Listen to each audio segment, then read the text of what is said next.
তাকলিদ বিরোধীদের অভিযোগ ও জবাব।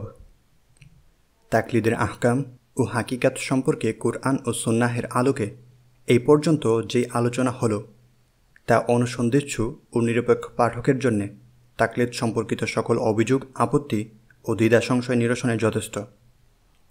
এই কথা বেশ জোর দিয়ে বলা যায়, তবু এখানে খুব সংক্ষেপে আমরা তাকলিদ বিরোধী বন্ধুদের মুখে ও কলমে বহুল আলোচিত অভিযোগগুলোর সংক্ষিপ্ত জবাব পেশ করার চেষ্টা করব। প্রথম অভিযোগ, পূর্বপুরুষের তাকলিদ। তাকলিদের বিরুদ্ধে সবচেয়ে গুরুত্বপূর্ণ অভিযোগ এই যে তাকলিদ মূলত পূর্বপুরুষের অনুগম, অথচ আল কুরআনে এটাকে শিরকসুলভ আচরণ বলে আখ্যায়িত করার ইরশাদ রয়েছে। যখন তাদের বলা হয় তোমরা আল্লাহর অবতীর্ণ বিধান মেনে চলো, তখন তারা বলে আমরা তো সেই পথেই চলব যে পথে আমাদের পূর্বপুরুষদের চলতে দেখেছি। আচ্ছা, তাদের পূর্বপুরুষেরা যদি গুমরাহ হয়ে থাকে তবুও? কিন্তু বিদগ্ধ পাঠক মাত্রই জিজ্ঞাসা করবেন যে এই স্থূল অভিযোগের সন্তোষভাজন জবাব পিছনের আলোচনায় একাধিকবার আমরা দিয়ে এসেছি। এখানে সংক্ষেপে আমাদের বক্তব্য এই যে আলোচ্য আয়াতের মূল কেন্দ্রবিন্দু হল দ্বীনের বুনিয়াদি আকীদা ও বিশ্বাস, অর্থাৎ তাওহীদ, রিসালাত ও আখিরাতে বিশ্বাস স্থাপনের কথা বলা হলে সত্যের সেই আহ্বান প্রত্যাখ্যান করে মক্কার মুশরিক সম্প্রদায় বলত উত্তরাধিকারী সূত্রে প্রাপ্ত আকীদা ও বিশ্বাসই আমরা অবিচল থাকব।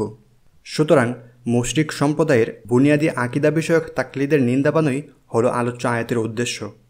অথচ উসুলে ফিকহের সকল প্রামাণ্য গ্রন্থে দ্ব্যর্থহীন ভাষায় বলা হয়েছে যে আকীদা ও বিশ্বাসের বেলায় তাকলিদের কোনো অবকাশ নেই, ইজতিহাদেরও কোনো সুযোগ নেই।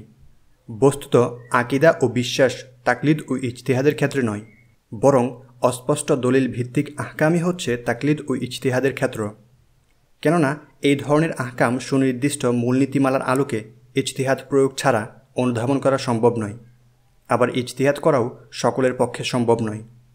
মোট কথা, যেই তাকলিদের বিরুদ্ধে আলোচ্য আয়াতে নিন্দা ও ঘৃণা বর্ষিত হয়েছে, তাকলিদপন্থী আলিমগণের মতেও তা ঘৃণিত ও নিন্দিত। এই জন্যেই আকিদায় তাকলিদ নেই বক্তব্যের সমর্থনে আল্লামা খতিবে বাগদাদি রহিমাহুল্লাহ আলোচ্য আয়াতকেই যুক্তি হিসেবে পেশ করেছেন। সর্বোপরি যেই কারণে পূর্বপুরুষের তাকলিদ ঘৃণিত ও নিন্দিত, আমাদের ইসলামী তাকলিদে তা সম্পূর্ণ অনুপস্থিত। কেননা মক্কার মুশরিকেরা তাওহীদের আহ্বান প্রত্যাখ্যান করে পূর্বপুরুষের অনুগমনের ঘোষণা দিয়েছিল। তদুপরি পূর্বপুরুষেরা নিজেরাই ছিল আকল ও হিদায়াত বঞ্চিত।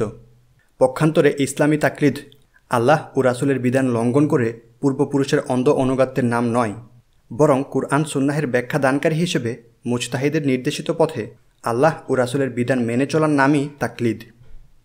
আর এই কথা বলার দুঃসাহস কি আপনার আছে যে আমাদের মহান পূর্বসূরি ইমাম ও মুজতাহিদগণ আকল ও হিদায়াত থেকে বঞ্চিত ছিলেন? বস্তুত মুশরিক সম্প্রদায়ের আকীদা বিষয়ক অন্ধ তাকলিদের সাথে শরীয়ত স্বীকৃত আলোচ্য তাকলিদের তুলনা করতে যাওয়া আমাদের মতে বিবেকের মর্মান্তিক অপমৃত্যু ছাড়া আর কিছুই নয়। দ্বিতীয় অভিযোগ, পোপ পাদ্রীদের তাকলিদ। ইহুদি ও খ্রিস্টান সম্প্রদায় পোপ, পাদ্রী, ধর্মযাজকদের প্রভুমর্যাদা দিয়ে রেখেছিল।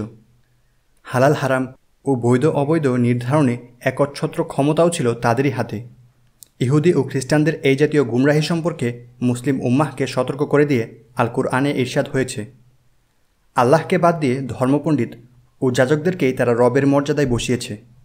আশ্চর্য ব্যাপার এই যে ইহুদি ও খ্রিস্টানদের এই গুমরাহির সাথেও আলোচ্য ইসলামী তাকলিদের মিল খুঁজে পেলেন আমার কতিপয় সম্মানিত বন্ধু। কিন্তু আগেই আমরা বলে এসেছি যে তাকলিদের ভিত্তি মুজতাহিদ কর্তৃক আইন প্রণয়ন নয়, বরং কুরআন সুন্নাহে বিদ্যমান আইনের বিশ্লেষণ ও ব্যাখ্যাদান। অর্থাৎ মুজতাহিদ তার ইজতিহাদি প্রজ্ঞার সাহায্যে কুরআন সুন্নাহের জটিল ও প্রচ্ছন্ন আহকাম ও বিধানগুলো আমাদের সামনে তুলে ধরেন, আর ইজতিহাদি প্রজ্ঞা থেকে বঞ্চিত লোকেরা আল্লাহ ও রাসূলের বিধানরূপেই সেগুলো মেনে চলেন।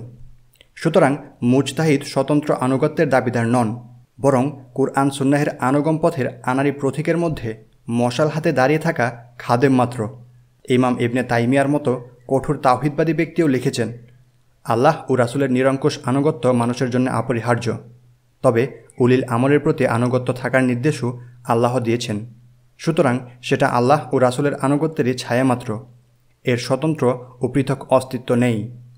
অন্যত্র তিনি আরও বিস্তারিত লিখেছেন, আল্লাহ ও রাসূলের নিরঙ্কুশ আনুগত্য তথা হালাল হারাম ও করণীয় বর্জনীয় নির্ধারণে আল্লাহ ও রাসূলের বিধান মেনে চলাই হল জিন ইনসানের সার্বক্ষণিক কর্তব্য।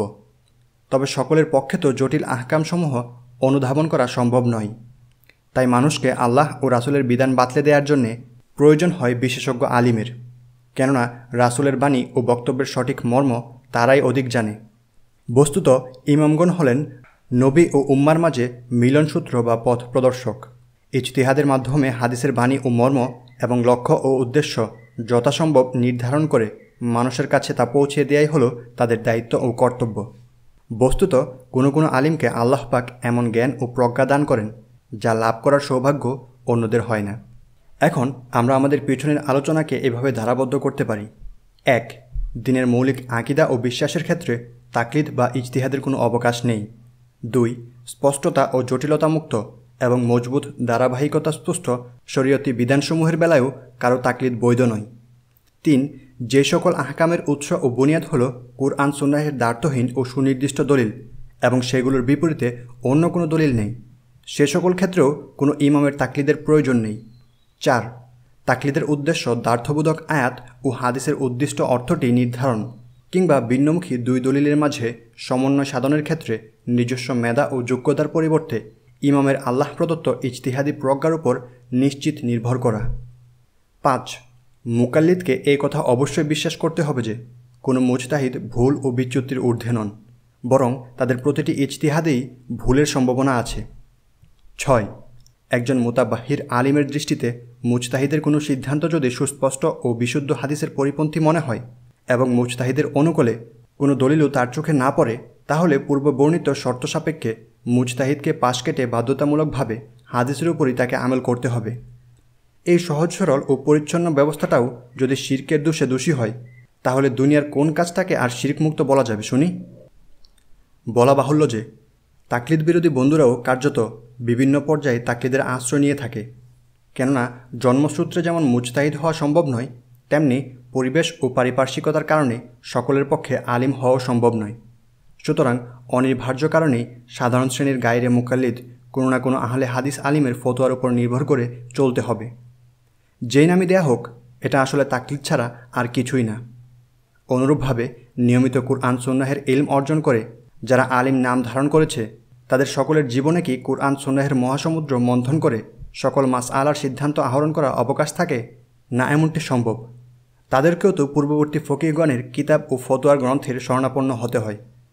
পার্থক্য শুধু এই যে হানাফি ও শাফিঈ মাযহাবের গ্রন্থরাজের পরিবর্তে তারা আল্লামা ইবনে তাইমিয়া রহিমাহুল্লাহ, ইবনে হাজম, ইবনুল কাইয়িম, কাজী শাওকানী রহিমাহুল্লাহগণ প্রমুখের পরিবেশিত তথ্য ও সিদ্ধান্তমালার উপর নির্ভর করে থাকেন।